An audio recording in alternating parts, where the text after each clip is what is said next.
What's going on? Matt Savoca here from Awesemo.com, bringing you my top plays on FanDuel in the NBA for Thursday, May 12th, 2022. Filling in for my buddy Josh Engelman here. He created these videos. He's the GOAT. He will be back soon enough, but happy to fill in for him today. We have got a great two-game slate here. Two series that could close out. We start out in the East with Philadelphia and Miami. Right now, Philadelphia favored by 2, and that's pretty generous after they got walloped in Game 5. James Harden back down to earth. Joel Embiid still very much injured here. Pretty exciting game, but a very low total. Then out west, we've got Dallas and Phoenix. Dallas at home trying to stave off elimination, a 214-point total. So at least we have a possibility of an up-tempo game here. Last time we saw those two teams, 110-80 the victory for Phoenix. It's very possible they close things out tonight on the road. They are currently favored by 2. Before we get into the action here, go ahead and like this video, subscribe to the channel, hit that notification bell too so that you always know when we're going live. You guys know what to do. And if you could give me, Matt Savoca, a follow on Twitter, at Draftaholic, that's always much appreciated as well.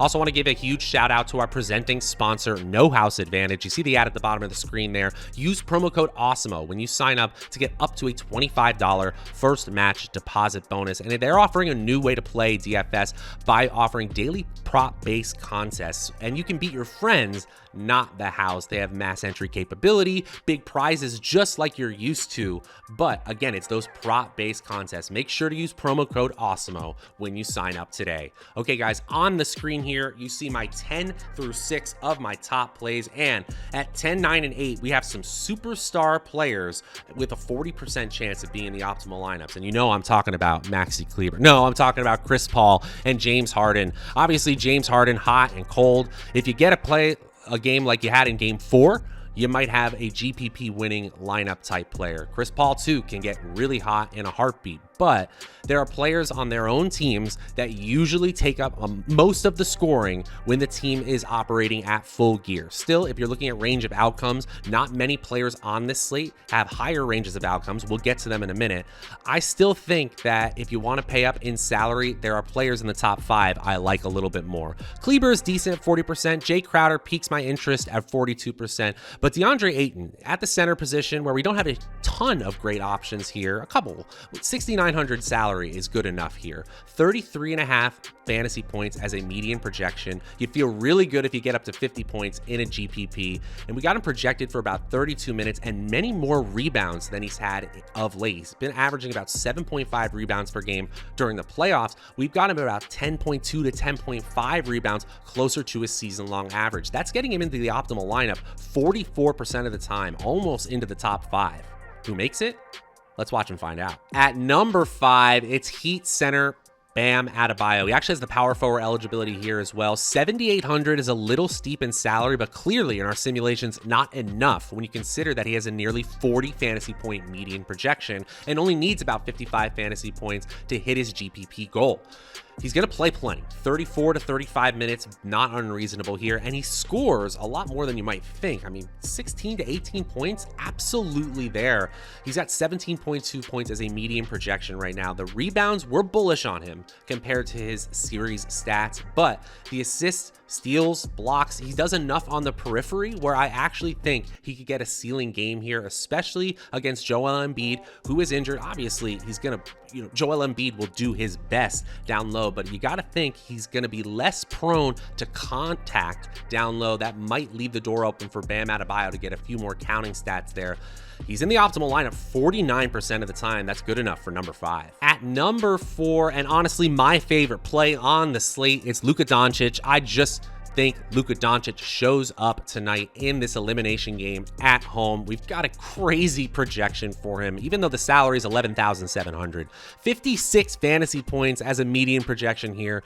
We might have him play 39 minutes, 40 minutes, absolutely in the range of outcomes here. If this is a close game, we got him projected for over 30 points and over 11 rebounds, just over 11 rebounds, 8 assists as well, triple double in the range of outcomes. Yes, he needs over 70 fantasy points to feel really good about him at his salary in a GPP, but his ability to get to 60 fantasy points is better than I believe anyone else on this slate. We're looking at this in terms of optimal lineup percentages. I understand that some UConn players might come out ahead of him in that category on FanDuel, but if you're asking me who my favorite player tonight is, there's only one answer. It's Luka Doncic. He's number 4. At number 3, it's Joel Embiid, and I get it. I understand why he's coming out ahead of Luka Doncic in our optimal lineup percentages. You got the dual eligibility at center and power forward. $9,800 in salary is a discount compared to Doncic's $11,700 salary, and 48 fantasy points is no slouch compared to Doncic as a 55-point projection.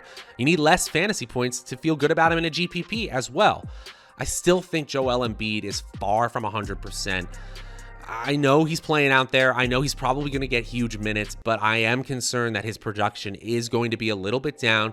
On Awesemo.com, we got him projected for 27, 11, and 2. By no means do we think he's going to have a bad game here, but I just can't trust the simulations like I want to.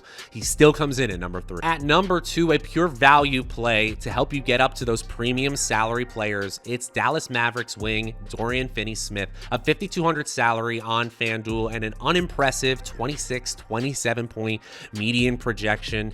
Yes, he'll play plenty, like some other members of the Dallas backcourt we may mention soon enough. I don't think he's going to produce all that much. 13, 5, and 2 as a median projection. I get it. He's going to play enough to probably produce that much, but his ability to get to 35, 40 fantasy points, come on, I just don't really see it today. In terms of his ability to get to 40 fantasy points, just a 6% chance in our latest simulations that he gets up there. This is a pure value play, a pure salary saving option. I usually like to go elsewhere and find a value play that's a little bit more off the wall and differentiate my lineup that way. Still, Dorian Finney-Smith at number 2 in the optimal lineup 51% of the time. Now, before I reveal my final play, my number 1 play on FanDuel for this Thursday slate, just want to remind you guys one more time, go ahead and like this video, subscribe to the channel, hit that notification bell too, so that you always know when we're going live. And if you could give me, Matt Savoca, a follow on Twitter at Draftaholic, that's always much appreciated as well. Also give my buddy Josh, who created these videos, a follow on Twitter at Josh Engelman.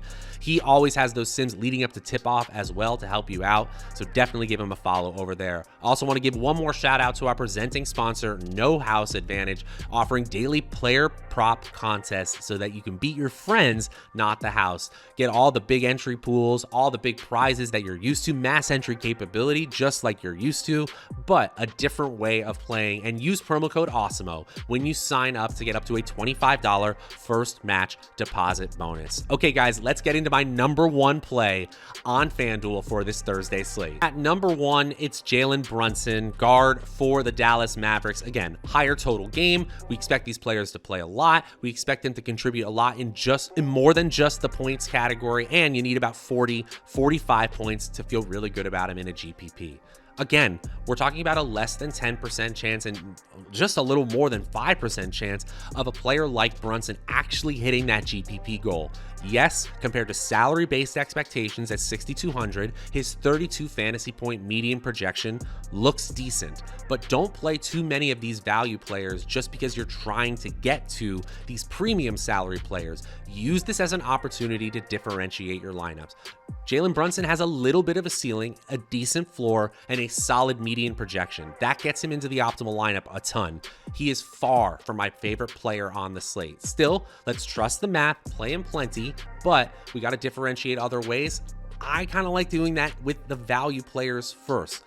Can't argue with math at the end of the day, though. At number 1, it's Jalen Brunson in the optimal lineup 53% of the time. And that is going to do it for my top plays on FanDuel for Thursday, May 12th, 2022 in the NBA. If you're looking for the DraftKings version of this video, it's around here somewhere. Go ahead and look for it on the channel. We will be back, and Josh will be back with the ConTENders video and all the coverage you need leading up to tip-off tonight and every single night in the NBA. For Josh, I'm Matt Savoca from Awesemo.com. We'll see you guys later.